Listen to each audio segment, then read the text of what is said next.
আচ্ছা, জীবনে কখনো কোনো মৃত ব্যক্তিকে গোসল করিয়েছেন? যদি কখনো সুযোগ হয় তাহলে সেই মৃত ব্যক্তিকে গোসল করাবেন। তখন খুব কাছ থেকে দেখবেন মৃত মানুষের দেহটা কতটা অসহায় লাগে, মৃত্যুর পরে মানুষের দেহ কতটা ভয়ের কারণ হয়ে দাঁড়ায়।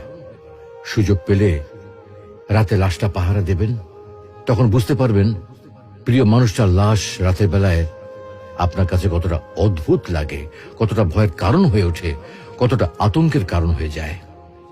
সুযোগ পেলে মৃত ব্যক্তির শরীরে একটু হাত লাগিয়ে কিছুক্ষণ তার স্পর্শ নেবেন। আপনি তখন উপলব্ধির সুযোগ পাবেন এই পৃথিবীতে বিশাল প্রভাব প্রতিপত্তি মৃত্যুর পরে কতটা নির্যাতনের রূপ নেয়। সুযোগ পেলে আপনজনদের লাশ কবরে নামাবেন খুব আগ্রহ নিয়ে।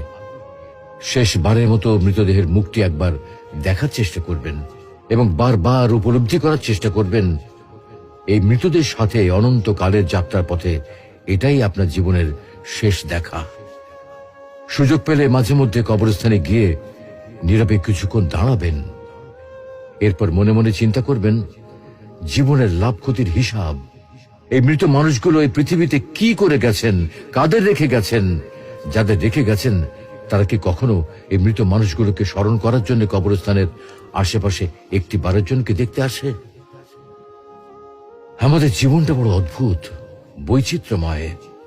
আমরা এর জন্য ওর জন্য, ধন সম্পদের জন্য, ঐশ্বর্যের জন্য, বাড়ি গাড়ি টাকা পয়সার জন্য কত না মায়া দেখাই, আগ্রহ দেখাই, আরো চাই আরো চাই আমাদের। অথচ এই জীবনে আমরা মৃত্যুর কথা না ভেবে, পরকালের জবাবদিহির কথা না ভেবে কিভাবে আরো সম্পদ অর্জন করতে পারি সেই চিন্তায় বিভোর থাকি। হায় রে জীবন, এখনো সময় আছে, ফিরে আসুন মহান রবের দিকে।